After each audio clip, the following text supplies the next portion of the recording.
कैसे हुई कलयुग की शुरुआत। दोस्तों, हम और आप उस कलयुग में जी रहे हैं जहां लोगों को अपनों से भी ज्यादा पैसा प्यारा है, जहां चोरी, हत्या और अन्य अपराध आम हो चुके हैं। वैसे हर कोई ये जानता है कि भगवान विष्णु कल की अवतार लेकर कलयुग का अंत करेंगे, लेकिन इस बात से ज्यादातर लोग आज भी अनजान हैं कि एक राजा की गलती के कारण ही कलयुग की शुरुआत हुई थी।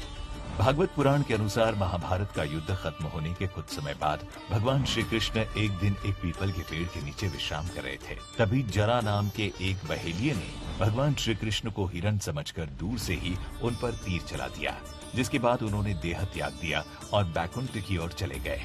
कहा जाता है कि जिस दिन भगवान श्री कृष्ण ने धरती को छोड़ा था, उसी दिन से इस धरती पर कलयुग की शुरुआत हो गई थी।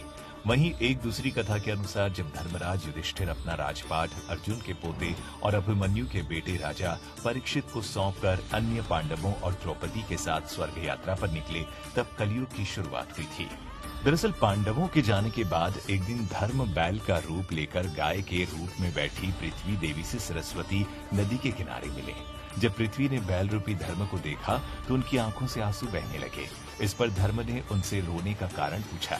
इस पर पृथ्वी ने कहा, आप तो सब जानते हैं, सत्य, पवित्रता, संतोष, त्याग, ज्ञान, धैर्य और अहंकारहीनता जैसे गुणों के स्वामी भगवान श्री कृष्ण के स्वधाम जाने की वजह से कलयुग ने मुझ पर कब्जा कर लिया है।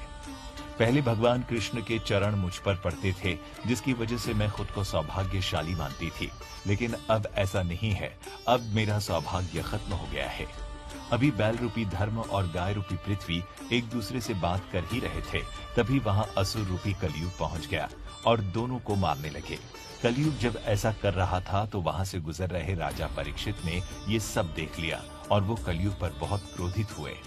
इसके बाद राजा परीक्षित ने कलयुग को मारने के लिए जैसे ही अपना धनुष उठाया, कलयुग घबरा गया और राजा परीक्षित से माफी मांगने लगा। राजा परीक्षित ने अपनी शरण में आए कलयुग को मारना सही नहीं समझा और उसने कहा कि कलयुग तू मेरे शरण में आ गया है, इसलिए मैं तुझे जीवन दान दे रहा हूँ, लेकिन अधर्म, पाप, झूठ, चोरी, कपट, दरिद्रता जैसे कई पापों का मूल कारण तू ही है, इसीलिए तू अभी मेरे राज्य से निकल जा। राजा परीक्षित की ये बात सुनकर कलयुग ने कहा, महाराज, पूरी पृथ्वी पर आपका निवास है।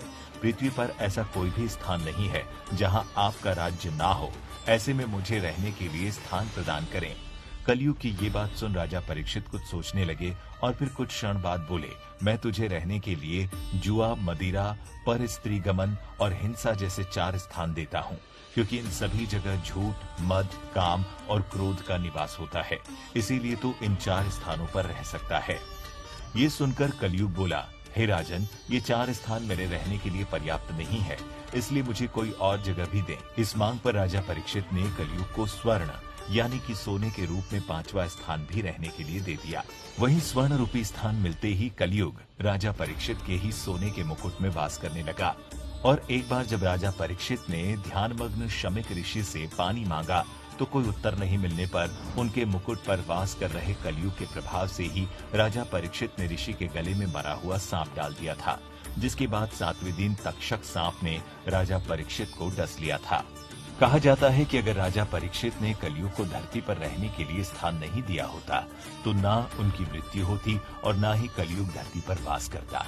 लेकिन दोस्तों, जो होता है उसमें कहीं न कहीं भगवान की ही मर्जी होती है, इसीलिए कलयुग की शुरुआत के लिए राजा परीक्षित को दोष देना उचित नहीं है। वैसे अगर ये कहा जाए कि अब कलयुग का अंत निकट है तो इसमें भी कुछ गलत नहीं होगा, और अगर आपको कलयुग से बचना है तो एकमात्र यही तरीका है कि हमें वेदों की ओर लौटना होगा, हरि कीर्तन करके खुद को सुरक्षित रखना होगा, क्योंकि ऐसा पुराणों में कहा गया है।